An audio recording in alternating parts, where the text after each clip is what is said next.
Good morning, ladies and gentlemen. What a good morning it is, man. Welcome to Coffee and Sports, the morning show. And I'm here with the NFL genius and Mo, fellas. How was your weekend, man?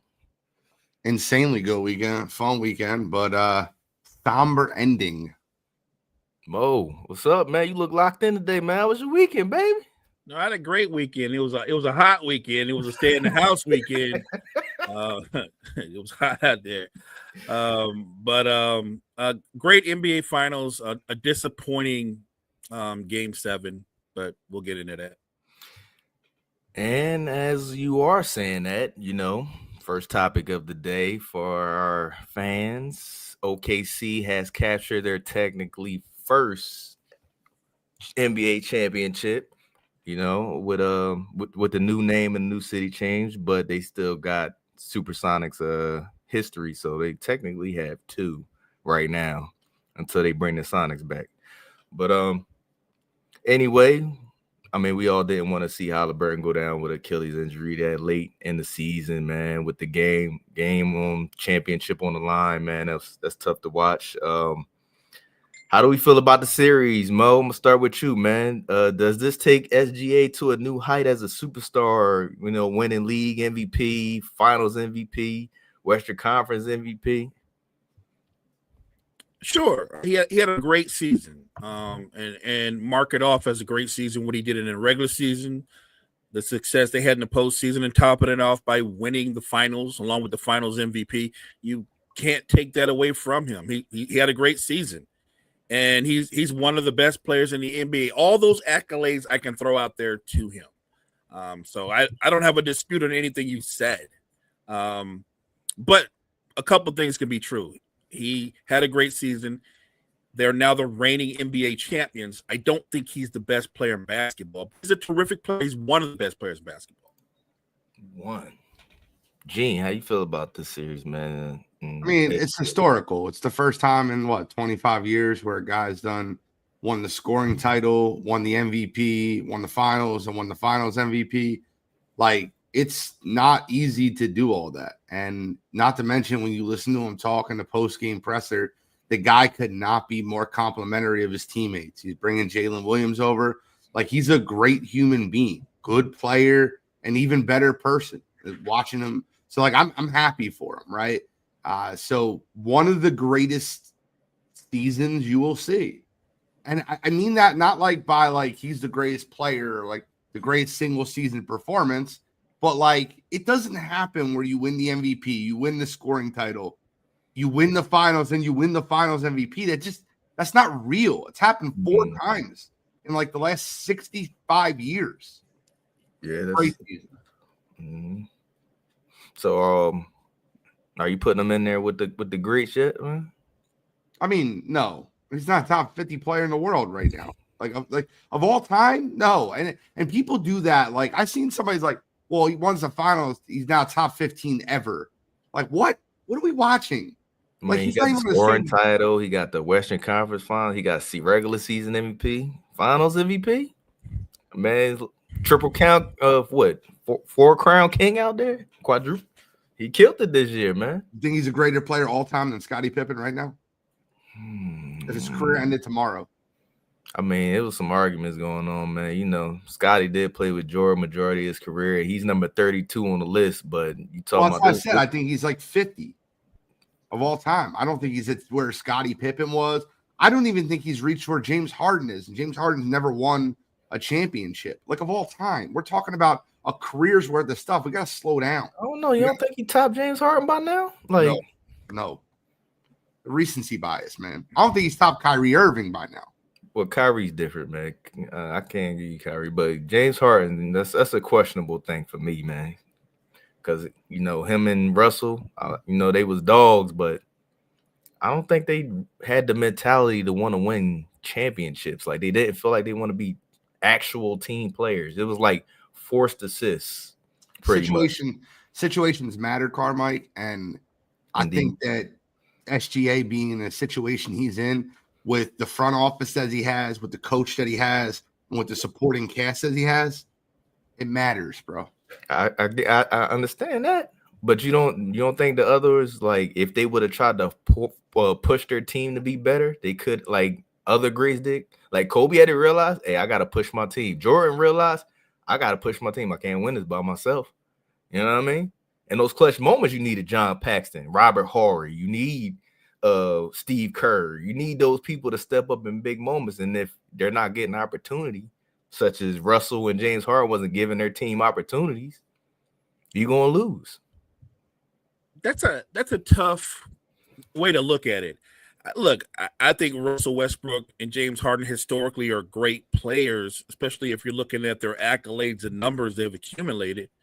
I don't know if James Harden. I think the only time James Harden really played on a team where I thought it was completely balanced, and there was another player who was close to his equal, was the couple of years that he had with Chris Paul. I think that's the only time. He's played with some familiar names, but I think that's the only time I thought this is a balanced team, because he had another guy who could take over the offense and direct the offense.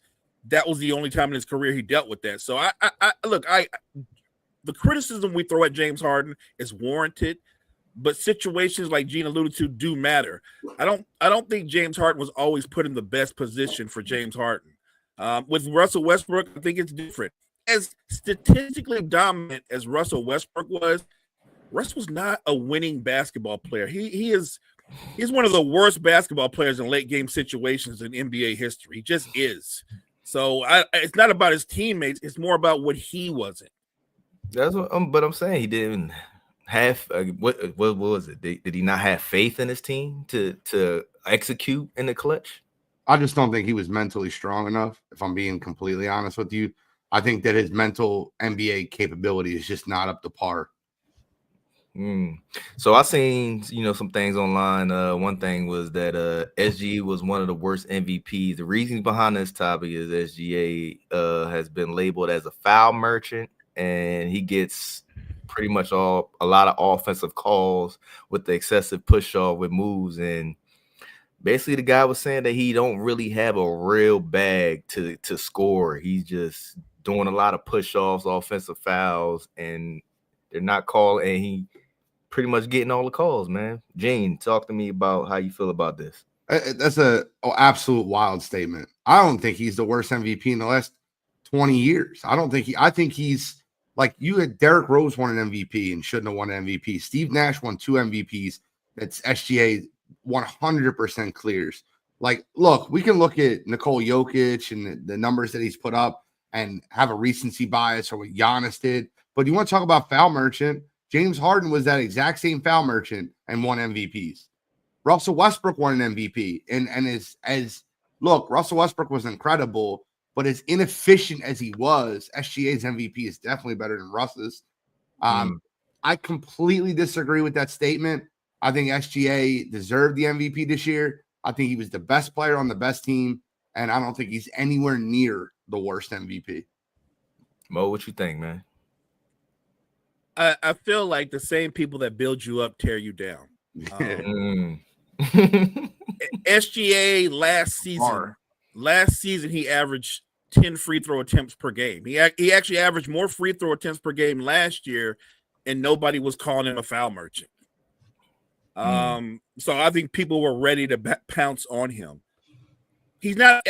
You can call him a foul merchant, but he's no more a foul merchant than prime James Harden, Trae Young, Luka Doncic.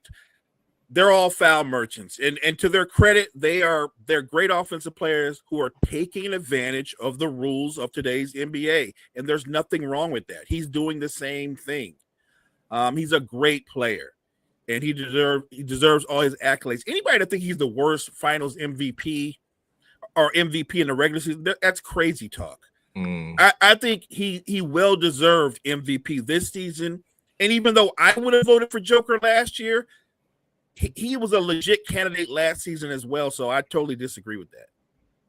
All right, so let's do the MVP version of SGA, or we're going to start with the number 10 I got on here, and it is SGA or 1957 Bob Cousy, who averaged 20.6 points and 7 assists in the 1950s. Okay. Mo. All right, so this might be the worst MVP ever. The 1950s, bro. He averaged 20. Right. Let's say that again. The 1950s, bro. I mean, let's keep it a buck. How many brothers was playing in the league then? Come on, man. 2. Come on, man. Right. And they probably were his teammates. So no, I don't think one was his teammate. Right. So he's probably not that good. Look, all jokes aside, Kuzi was great. He's an iconic player in an iconic era. But I'm taking SGA, and I don't think this is close. Gene? I'll pass. I've not watched Bob Cousy play basketball. I'm not going to speak on something I have nothing to back it with. There's actually a good point there because he was playing ball before color TV. So I'm just saying. Hey, I just before color TV. Right, before color TV. I'm just saying. All right, so number 9, Gene, you want to pass on this one too? 1959, Bob Pennant, 29.2 points a game and 16.4 boards in 1950s. The stats sound cool, but I'm going to pass. I have no recollection of that. Like, give me modern day, or I don't want to. Mo. Look, I never saw any of these guys play either, but I do know the numbers, and I've heard of Bob Pettit and what his statistical numbers are. So if we're just going by statistical numbers, which would it actually would take us into it would take us into another conversation. His numbers say that he's better than SGA, but I never saw the guy play. I have no clue. All right, so let's go up a little further then. So Gene, 1993, Charles Barkley, 25.6 points, 12 rebounds, and 5 assists. First of all, I'm a huge Charles Barkley fan. The round mound of rebound, he added a little bit more as far as attitude. And that year he was on an absolute mission. I would go Charles Barkley slightly over SGA. Mo, who you going with? Oh, I'll take Chuck over SGA. Like, I saw him not only murk Horace Grant, but they tried to put Pippen on him, and he murked Scotty too. Like, he wasn't having it. No, it's Charles Barkley. You know, the funny thing is, a lot of people look at that dream team and they go Michael Jordan and Scotty. If you look at that 92 dream team, the best player on that 92 dream team was Charles Barkley. Internationally. I'm not saying Jordan was dog walking people in practice. No, but the best player, Gene's right, was Barkley. It's arguable to me. Watch it. Look at the stats. Watch it. Now look, I get it. They're beating the brakes off of everybody. But he played a lot harder. Yeah, I'm sorry. He did. No, Gene's right. He played a lot. I thought Jordan was coasting pretty much the whole experience. Barkley was the best player. I mean, you know, when you can dog walk almost everybody in the world, I mean, it's going to be effortless. What are we doing out here? You talking about now? I think Jordan in this era where countries are way better than back in 92, he probably played a little bit different because it would have been a challenge. For sure. But I'm just saying, in a room full of alphas, he was the alpha. All right, so Mo, 2001, Allen Iverson, 31.1 points, 4.6 assists, 2.5 steals, or SGA. I'm taking AI. Look, I'm biased. I'm very biased. I'm very biased. AI took a team that had no business being in the NBA Finals to the finals. And look, SGA is a great player, but that is a loaded squad. A loaded squad. Go look at that Sixer team. The next best offensive player was Aaron McKee. It was not a great team. That was Allen Iverson. I'm taking AI. All I can say is I don't think that's that close at all. Gene, who you going with? I was about to lose my mind if you didn't go with AI. I watched that 01 76ers team completely through. Their starting lineup at point guard, Eric Snow. At small forward, George Lynch. At power forward, Tyrone Hill. And at the 5, it started as Theo Ratliff and ended as Dikembe Mutombo. Aaron McKee came off the bench. That team stunk. And he went and beat Vince Carter and the Raptors. He beat Ray Allen, Glenn Robinson, and the Milwaukee Bucks. He scored 60 3 times in that season, including versus the Magic, a huge game over Penny. Look, it's AI, and it's not that close. Don't forget what he did in game 1 against the finals. That's so iconic. What he did in game 1 in the finals, I know they lost the series, but that was an iconic performance. It was. Indeed. So, Gene, 2005, 2006, Mr. Steve Nash. In 05, he averaged 15 and a half points, 11 and a half assists. His team record was 62-20. First in the West. This is SGA, and it's not even close. And by the way, SGA scored more points. He had a little bit less assists and played defense. Steve Nash was a cone. Couldn't stick anyone. SGA could have been an all-NBA defender. Like, not close. SGA by a mile. It's the rabbit versus the tortoise, and the rabbit never slowed down. Mo. I give SGA the edge, but I think it's closer than that. Look, Steve Nash, 50, 40, 90. He did it multiple times. If Steve Nash wanted to, he easily could average over 20 points a game. He just chose not to. He was that great a shooter. When we get into conversations about great shooters, they mention a lot of names. The name that gets left out that should be in there is Steve Nash. Steve Nash was a dog, and he was clutch for them Suns, and he was man. A cone. He couldn't guard you, Carmike. 2011, Mo, Mr. Dorico Rose, 25 points, 7.7 assists, man, or SGA. Nah, it's SGA. Look, I've always given D Rose his flowers because I've been a huge team to be the number 1 in the East, man. He did. So he was the best and player. LeBron was there. He was the best player, right? LeBron was there, and LeBron should have been the MVP that year. So let's keep it correct. Derrick Rose won the MVP because his team had the best record, not because he was the best player. Gene, you going? I wish you could put a side by side of their stats up, and you asked player A or player B. LeBron James should have won that MVP award. That was voter fatigue. That was the fact that I'm just telling the truth. That was the back in the day where the best player on the number 1 seed would get the MVP. Come on, we talking about 2011, where we all know that your team success also accumulates to you winning MVP if you just one of the top players in the league at that point. Yeah, right. And SGA had the 3rd most wins in the history of the league. Yeah, he did 3rd most wins ever. Yeah, behind Jordan's 96-97 Bulls and behind the 2017 Golden State Warriors. You could put Derrick Rose's MVP numbers up against Russell Westbrook's numbers that same season, and they're almost identical. Right, but Russell's team wasn't. Where was his team at that year? They were in the West. 2 seed. Derrick Rose went 1 in the East. That's why he got an MVP. I think you should get more credit for getting the 2 in the West. You might get more credit. He's not wrong. All right, so Gene, 2017, Russell Westbrook, 31.6 points, 10.7 rebounds, and 10.4 assists, but he has also had 5.4 turnovers that year.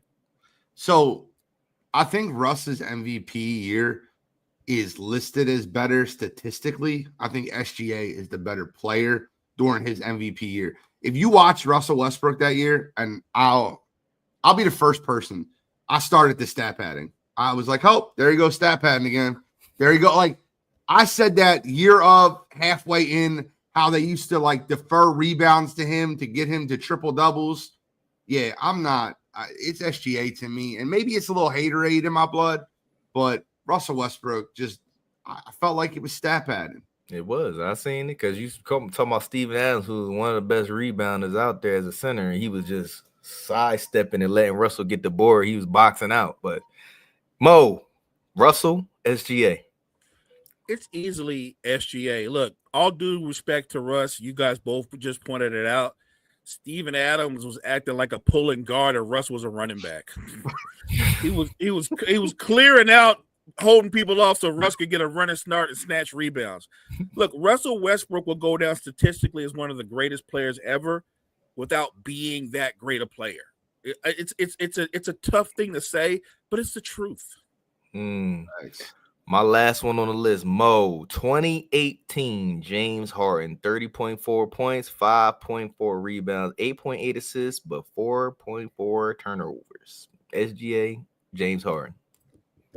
I think I still would go with James Harden. I get You what go you're pointing. Harden? I get what you're pointing out, but he's going to have more turnovers because that whole system was built around him.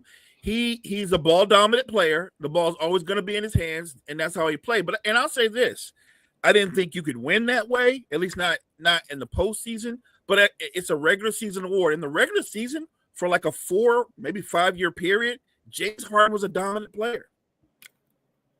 Are we looking at the same stats? You said 30.4, 5.4, 8.8, right? 5.4 rebounds, 8.8 assists. I apologize. I heard that wrong. But it to me, it's James Harden because I remember watching that season and I remember how everything just went through James Harden.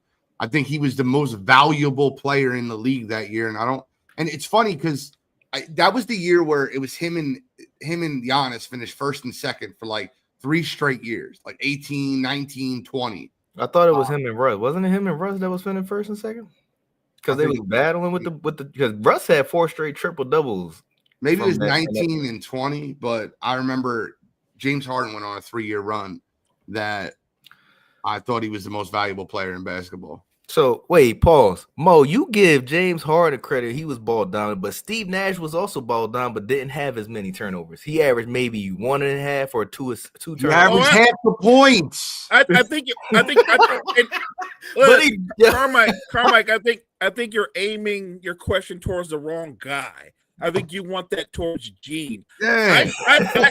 I know how good Steve Nash was. I know that there's 4 guys that got max contracts, and they all got their max contracts off the back of Steve Nash. So I'm fine with that. If it's not for Steve Nash, Sean Marion don't get paid. Amari don't get paid. Joe Johnson doesn't get that big offer from Atlanta. I know how valuable Steve Nash was. I'm good. Okay.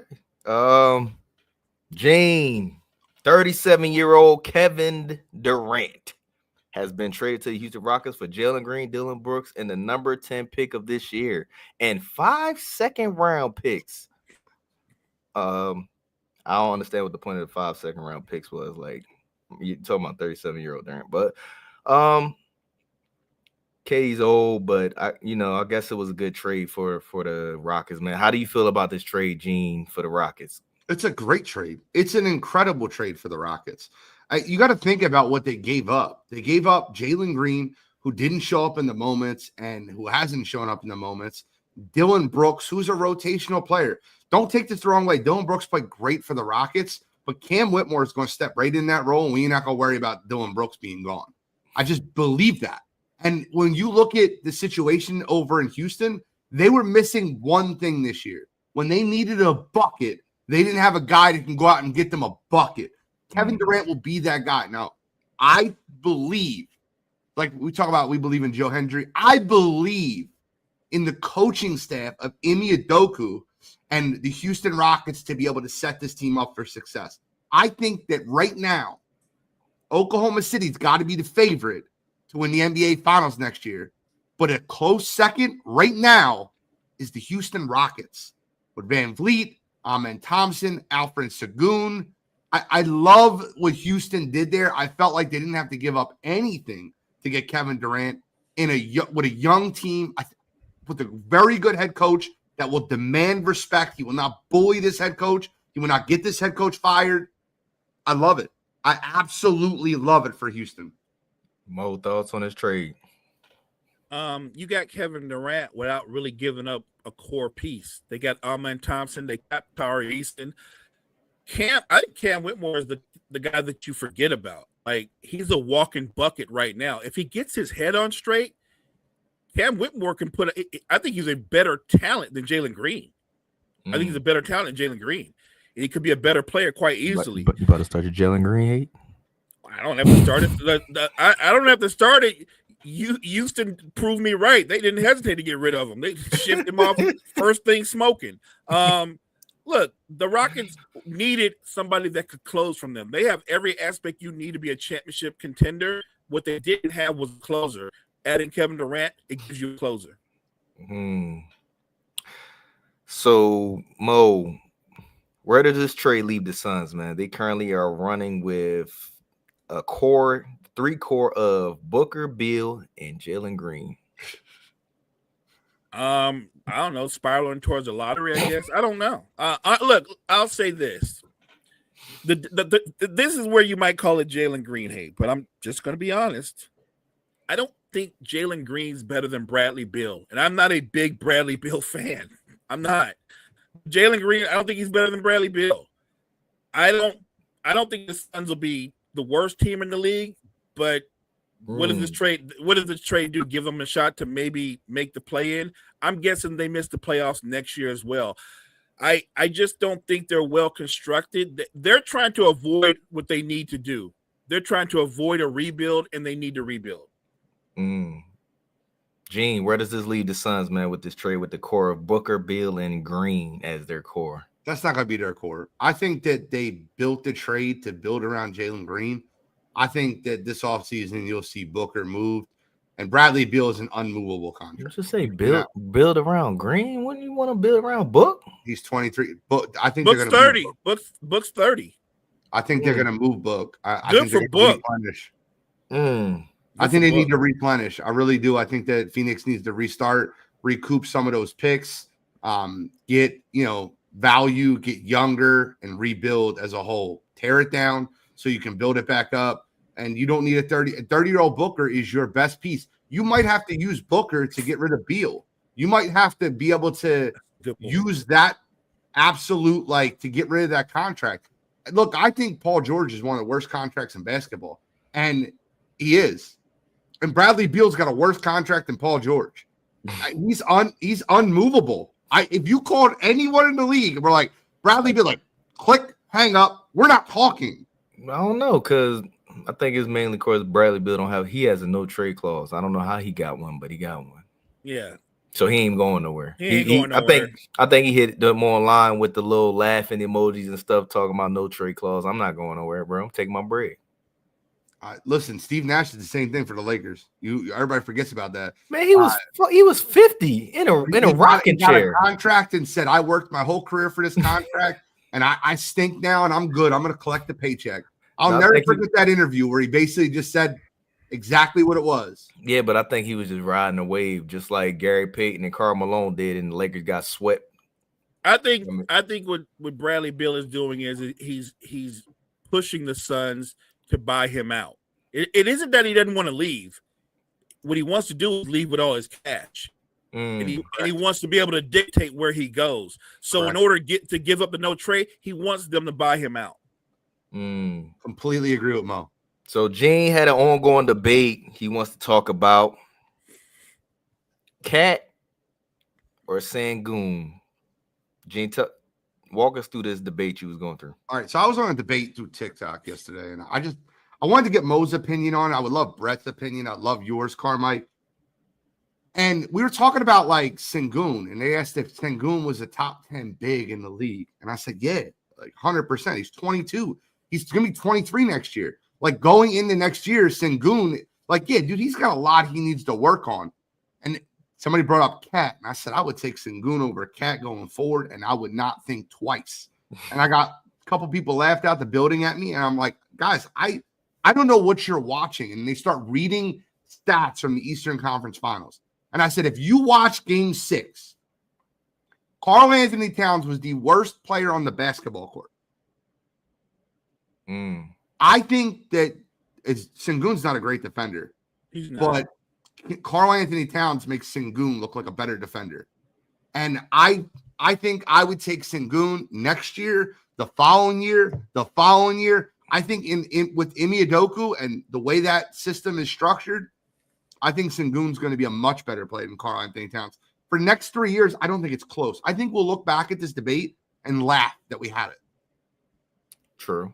I mean, I would take Sengun just off the simple fact that he actually knows how to play defense and tries. But as far as what the NBA is giving, Cat is one of the top 5 big centers in the league, man. He's number 5. No, he's not. He's number 5, man. I don't care what player efficiency rating. Number 5. I think Cat he thinks. You gotta take it for what it is, man. His player efficiency is right there. Sengun is sitting at 12 behind Jalen Duran. Just telling you my thoughts. I think look, if you're asking me who I would take, it's Sengun, and it's not close. He's 23 and he's not a finished product. Like whatever you consider Towns' prime, this is it. Towns is not going to get better as a player. He's not going to get better as a defender either. Sengun has a ton of room to improve, and I think he's Cat's equal right now. So I'm taking Sengun. And the guys that laughed you out of the thing or whatever, they don't know about basketball. They don't know what they're looking at. I would take Sengun too. I would take Sengun. It's not close. It's a dumb debate. It really is. No, if you know what you're watching, why would you even go there? Like, Cat is a big man who doesn't even have a big man's game. He plays like he's a 6'10" 2 guard. He's rarely in the post. Can't defend. He's got bad feet. And when it comes to basketball IQ, one of the dumbest. Oh, by the way, your bad feet comment. Look, I've never thought about it until I heard. And look, I'll give Gilbert Arenas all the credit in the world. But when Gilbert Arenas said he's built like a thick woman, like I'm trying to, like, he got big feet and a bigger lower half. Like, he's terrible defensively.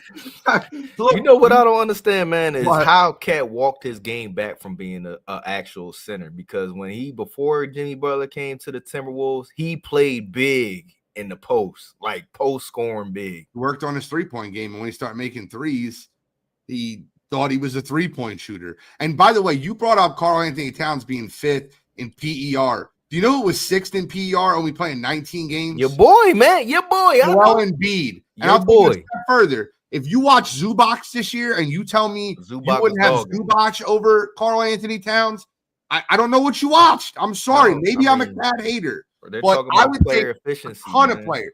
Let me ask you a question real quick. I'm not trying to be an asshole. Next year on your team, I'm not talking about like who's a better player, but who would you rather have in the paint? Would you rather have Mobley or Cat? Would you rather have Jared Allen or Cat? I would rather have everybody. I'm an old school player. I like my centers to be, the paint is yours, bro. If the dude blow by me, you need to be guarding this. You know what I'm saying? Like, that's how I am as a player. So I'm gonna take the dude who has better defense, and I know Cat ain't got it. So I'm gonna go with Zubac. I'm gonna go with Sengun because they try, put a body on somebody, put your hands up with somebody coming in the paint, not olaying them, letting them just dunk all past you and stuff. I don't like that, man. I did this last night. I have 12 centers in the league that I would take over Karl Anthony Towns, and that's centers. I would in the league. Now, to be fair, I kind of cheated. I listed Mobley as a center. I listed Chet as a center. So, like, I kind of cheated, but like 12 bigs, I took over Karl Anthony Towns when I did this. And I just think he stinks. I do. I think he stinks. I think Cat's talented, but I don't think he's a winning player. I don't. As his shooting improved, his post game regressed, and he's never gone back to the post. If the Knicks are going to ever go to the next level, I don't think it's going to be with Cat. I think they got to move off of him. I'm going to talk about the Knicks, bro. The East is wild right now. Carmike, do you have that on your list? We'll get there. All right, I'll shut up. I apologize. But let's since we hear Mo, I got to bring this up, man, because it is a big topic. Ring culture. LeBron went on there and wanted to discuss that the simple fact that he feels that people are putting too much emphasis on ring culture in the NBA, and the NFL players don't get as much blowback from them not winning rings. They still end up being great, and nobody really questioned them too much because of simple fact. But anyway, LeBron, and he went on the podcast to say that people are putting too much weight on these ring things, man. So give me what your thoughts on ring culture for the NBA. If you want to make a case that there are great players that get lost in time and are underappreciated, you can make that case. But LeBron James is the worst person to make the argument about ring culture when he's the blueprint for ring culture. If he didn't believe in ring culture, he would have been a Cleveland Cavalier for the last 21 years. He would have never left Cleveland because he didn't believe in ring culture. He would have just stayed in Cleveland, and whatever unfolded in Cleveland would have unfolded. He left for Miami to win rings, to team up with Bosh and Wade. And when that ran dry, he left to come back to team up with Love and Kyrie. And when that ran dry, he went to the Lakers and made them trade away everybody to get AD. He is the poster child for ring culture. And LeBron James doesn't have a ring culture problem. He has a time problem. And that's weird to say when you talk about a guy that's been in the league 22 years. His problem is he is running out of time, and he knows he's not going to catch Michael Jordan when it comes to championships. So now what he's trying to do is set the narrative that he wants to separate rings from greatness. So he brings up, what about Steve Nash? Steve Nash hasn't played since 2013, and I've never heard LeBron James mention Steve Nash's name. 12 years later, he mentioned Steve Nash's name. McGrady played in 2012 last. Now he mentions Tracy McGrady and how they don't get credit, which we all know. If you're really a historian of basketball and you love basketball, who doesn't know that Tracy McGrady and Grant Hill's careers were cut short with injuries? But they both got into the Hall of Fame, which means we acknowledge their greatness. They get into the Hall of Fame. Everything that regurgitates out of LeBron James' mouth is premeditated. He's thought this out. I think Gene and I have had this conversation before. What I don't like about him is he's not genuine. Everything is rehearsed. This is rehearsed. This is premeditated. This is not about giving flowers to greats of the past. This is about LeBron James not being able to catch Michael Jordan. And so now the narrative is going to be reset to don't look at rings, strip away rings, and just look at my career versus his career. That's the problem LeBron James has. Gene, thoughts on ring culture? You know what's crazy?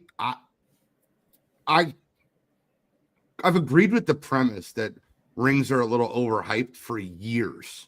It's just I don't like the fact that LeBron James is the one bringing the narrative.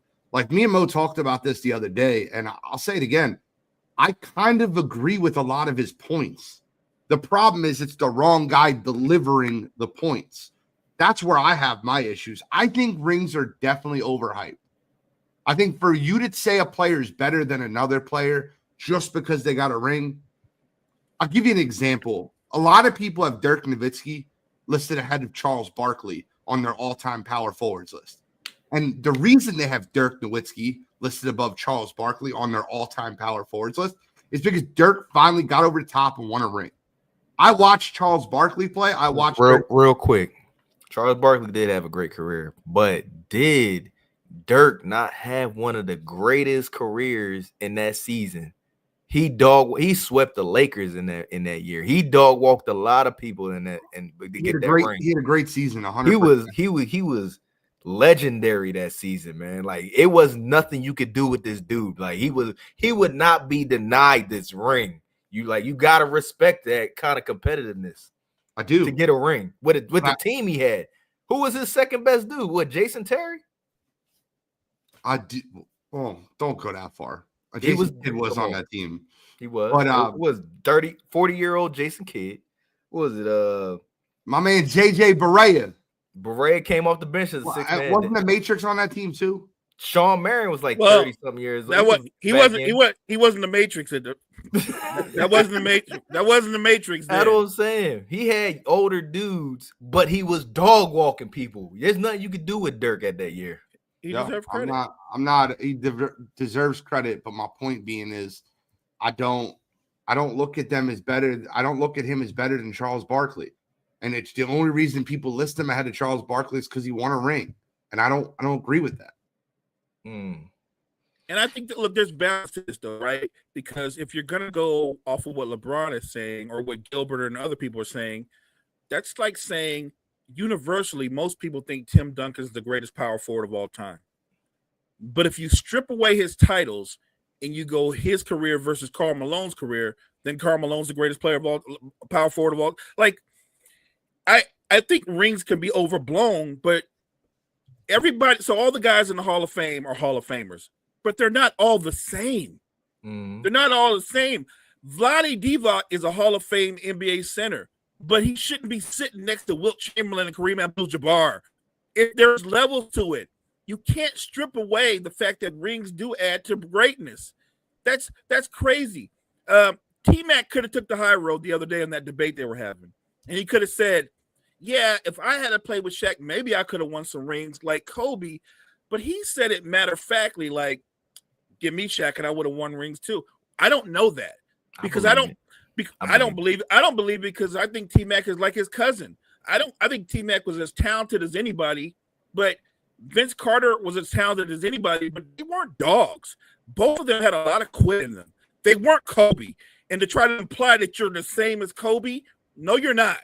Like if you have that debate with Kobe about ring culture, he's gonna look at you and go, "So you're not trying to win titles? I'm not trying to hear that. I'm not trying to hear that." But the argument wasn't the fact that they wasn't trying to win titles. The fact that it was the situation that they was in.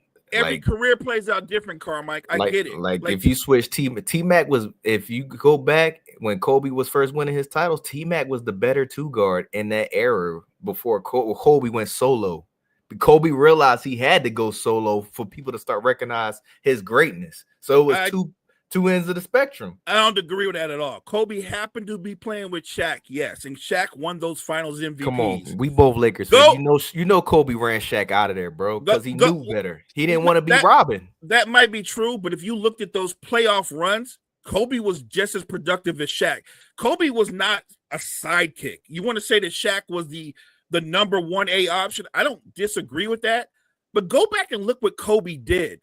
To this day, I think one of the greatest games I've ever seen was what Kobe did against Indiana when Shaq fouled out. Kobe's 21 years old.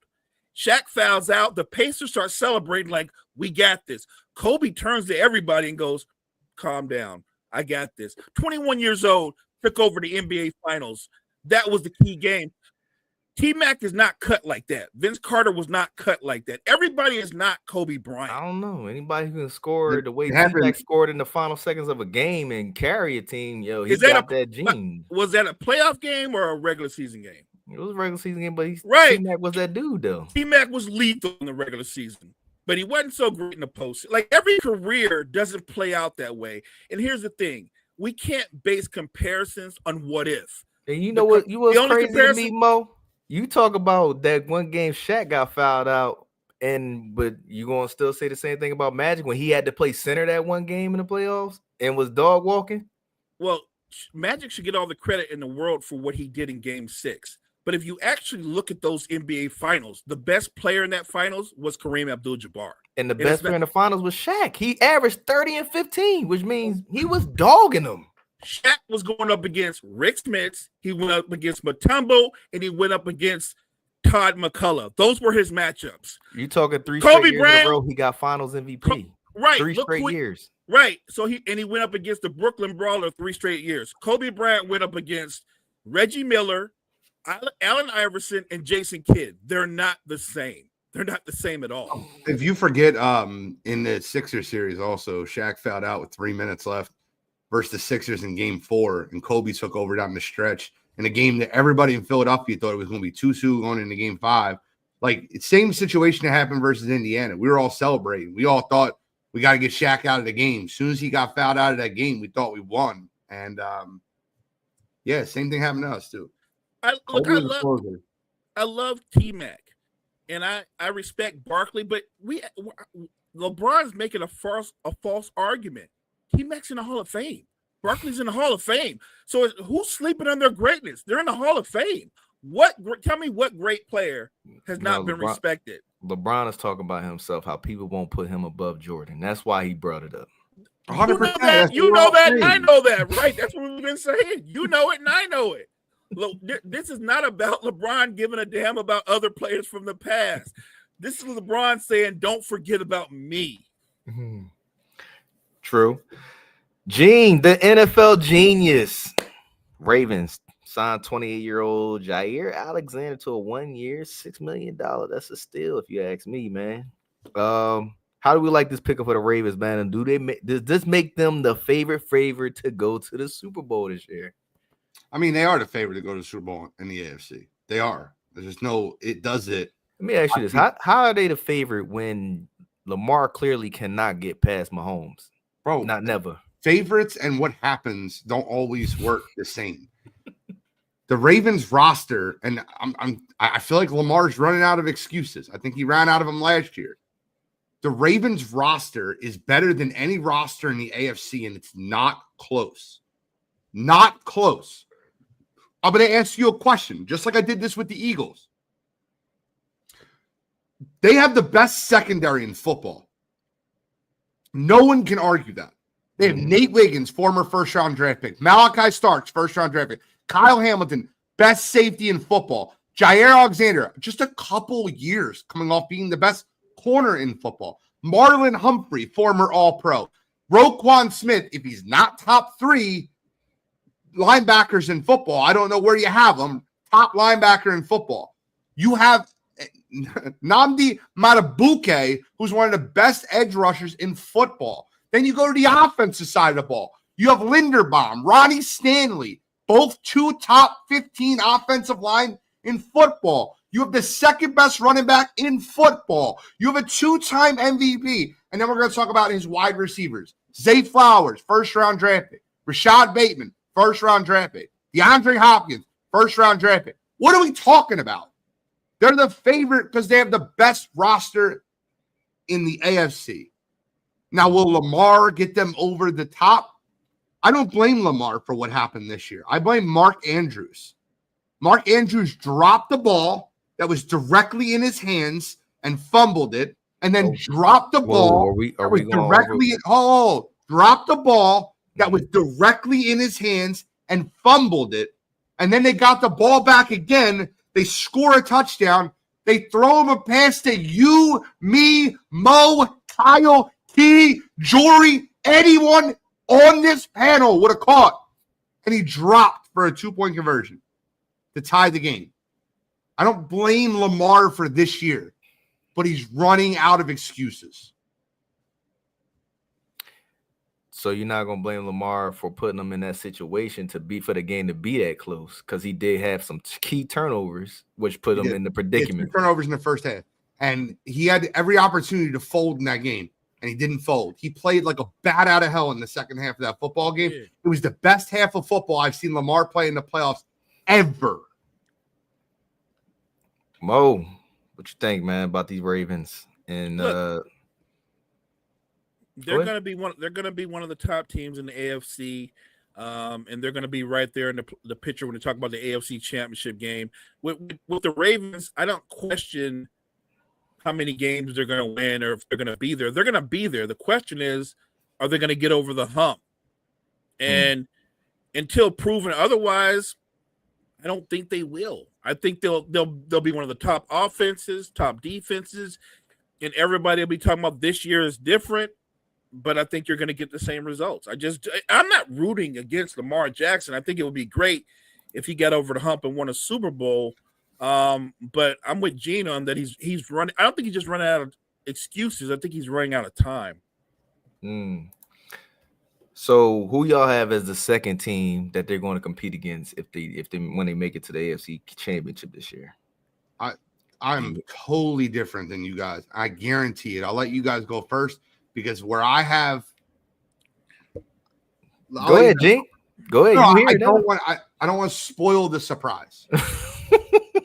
Mo, who you going with as the other team that the Ravens might go against an AFC championship? I'm just going to be consistent. The last few years, I've just gone by default Kansas City. Even if no matter how ugly their offense looks or how rough they do it or how they get by, they just get there. And I'm sure a lot of people will say Buffalo, but I'm not going to go there. I'm going to say Kansas City again. I think they're going to find a way to end up in the AFC title game again. Yeah. I'm like when it comes to people like Mahomes and Brady, man, like you can't count them out until they out, man. So I got to go Ravens, Chiefs. And no matter what roster Brady or Mahomes got, they always end up finding their way there. So I'm going with that. I do not have the Kansas City Chiefs in the AFC title game. Of course you don't, Gene. I do not have the Buffalo Bills in the AFC title game. I do not have the Cincinnati Bengals in the AFC title game. Okay. Chargers? I have the Los Angeles Superchargers in the AFC title game. A Harborough AFC? Hear me? I think it's a hardball AFC championship. Hear me out. I think this is the time to buy stock in Justin Herbert. This is the first absolute full offseason with Jim Harbaugh running the show. They have the best bookend tackle combo, not named Lane Johnson and Jordan Mailata, in Joe Alt and Rashawn Slater. They have wide receiver weapons where they just drafted Ladd McConkey. They have Mike Williams back. They still have first-round draft pick Quentin Johnson. And their defense is improved. They added Omari and Hampton and Najee Harris to both be better in that backfield. The Chargers are going to beat the shit out of you this year, and you're going to not like it.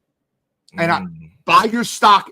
I've been a Justin Herbert hater. I've been accused of that, but I've been dead right throughout his whole career. I'm telling you now, I'm turning the key and I'm flipping the switch, and I'm buying low on Justin Herbert stock.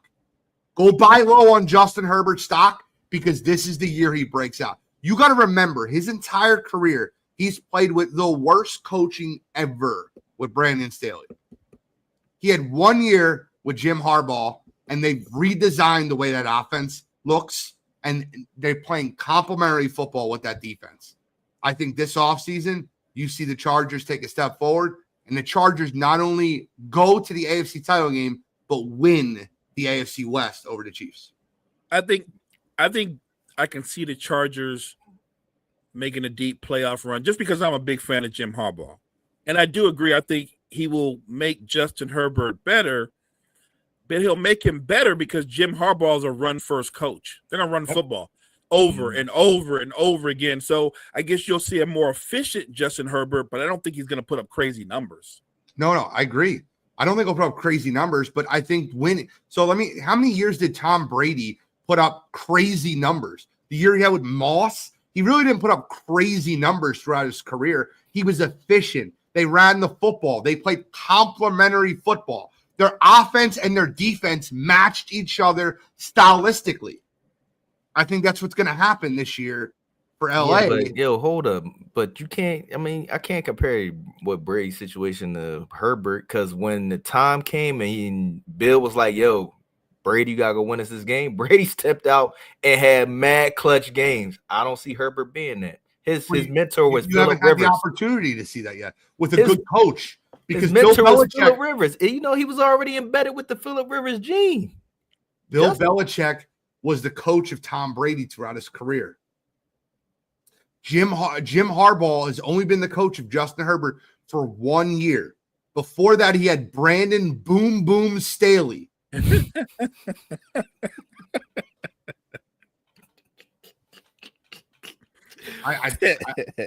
telling you. Hey, Mo, Gene is potting today, man, because there's no way. I can see them getting close, but in the end, I see Herbert choking in the playoffs, man. I'm not going to go that far. I do think Gene makes a great point about Harbaugh. Gene is Vince McMahon. He won the storyline. But Brady wasn't Super Tom Brady until he grew into being Super Tom Brady. Like, they had a system, and then Brady grew up, and he became the system. I think Herbert can take the same path because of Jim Harbaugh. I completely agree. And I'll take it one step further, right? I am not the biggest Justin Herbert guy. I've never been the biggest Justin Herbert guy. I've always listed Trevor Lawrence ahead of Justin Herbert for years. I think that the big argument I had was he didn't have the right coaching, the right situation. I think he has it now. Okay. NFC, Gene. NFC Championship game. What two teams you got going? So the NFC is something I really want to wait and see. I'll give you a prediction now. Listen to me. Yes, give us I'll give you a prediction now. I don't like where my prediction is now. I think the Eagles have an incredibly tough schedule this year. And I think they have another brand new offensive coordinator. And a lot of people just don't want to hear that, right?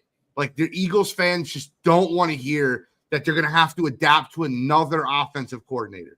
I'm not as sold on Washington as many people are. I think there's a lot of different things that can happen in the NFC. And for me to say wait and see, I mean that. I'll go Rams because I really love Devontae Adams. I love what they're doing defensively. I love Puka Nacua. And I guess as a homer Eagles fan, I'll still put the Eagles there, but do not be surprised if the 49ers are back there. And I know they lost a ton of people, but their one biggest acquisition this offseason, the biggest acquisition for the San Francisco 49ers has been Robert Saleh. That defense will play hard for him. You didn't know who most of these guys were until they were in Robert Saleh's system. Trust me when I tell you, the scheme makes the player when Robert Saleh is the defensive coordinator. Mo, who you going with? Two teams going to the NFC Championship game. Here we are we're in June. I guess top of my head, I kind of like G's pick. I would have went with the Rams anyway because I think the Rams are going to be even better next year. And by default, because they're the reigning champs, I'll go Rams Eagles. I'm thinking more Eagles, Lions, or Rams. I'll make a prediction for you, Carmike. I don't think the Lions make the playoffs. What? Ooh, you heard me. You think they're going? Ooh. No, there's no way they're going to backslide that far, man. They lost their offensive coordinator. They lost their defensive coordinator. They've lost many, many position coaches on that team. Dan Campbell is a great motivator. But let me give you an example of a team that lost their offensive coordinator and their defensive coordinator and what that's meant to that team. Oh, wait, the Philadelphia Eagles did that just 2 years ago after they went to the Super Bowl. Those growing pains from promoting from within aren't always the best things for the Detroit Lions. I actually don't think the Lions win the division. And I think who you got winning that division? The Packers? The Chicago Bears. Hell no. Nice. Bears? Get the nice. No, I ain't got the Bears doing nice. That. Ben Johnson has improved that offensive line. Caleb Williams behind that offensive line with I don't believe first round talent. Roma Dunze, he definitely improved that offensive line. That's all they really focused on. But I don't believe in Caleb. You don't have to. That's fine. I have the Bears, Packers, Vikings, Lions. Nah, I'm going Green Bay, man. Mo, how you feel about this, man? Gene is potting this morning. I don't know if the Lions don't make the playoffs, but I don't think they win the division. That is tough, man. They also lost their starting center. He's gone. He retired, I believe. Oh man, Gene. Oh no, I'm gonna go with you, Mo. Anthony Richardson, man. Another shoulder injury. The Colts will start with Danny Dimes, man. Is it time for the Colts to move off of Anthony Richardson at this point? Yes. Move away. You know, Gene was talking about buy stocks and Herbert, drop, sell, get rid of the stocks. The Anthony Richardson stocks, they're no good. No bueno. Move off of those. They need to be looking for their next franchise quarterback. I believe Danny Dimes will be their starting quarterback, and he will be their starting quarterback the entire season. Gene, who you going with? They got Danny Dimes being the comeback player of the year this year. I'm so sorry to be right. Anthony Richardson was a bum at Florida. He was a bum when he got drafted 4th overall. He was a project. They needed to develop him. They did not develop him. And by the way, what completely sold me on it is tapping out of the game after on a key 4th down. Absolutely not. Anthony Richardson is just not the guy. Do I think Daniel Jones is? I think he's in the better situation now than he's ever been in New York. I don't think he's good. I think he's a slow processing decision maker, but I think he's going to be much better under Shane Steichen, who works very well with slow processing decision makers by simplifying the field. I think Daniel Jones will get consideration for comeback player of the year, and I think that we have to pay attention to that. Ladies and gentlemen, we appreciate everybody stopping by for the morning show on Wire to Wire Network. Gene, do you have any closing remarks for our people? No, I appreciate everybody tuning in. I'm going to get to work. I appreciate everybody hopping on. I'm always fun to talk NBA sports with you guys. And I'm Carmike. And if you mow better, you'll do better. Close out, big dog. Thank you guys so much for joining us this morning. Make sure you check out all the great content we have at Wire to Wire Network. Wire to Wire Network, we appreciate you.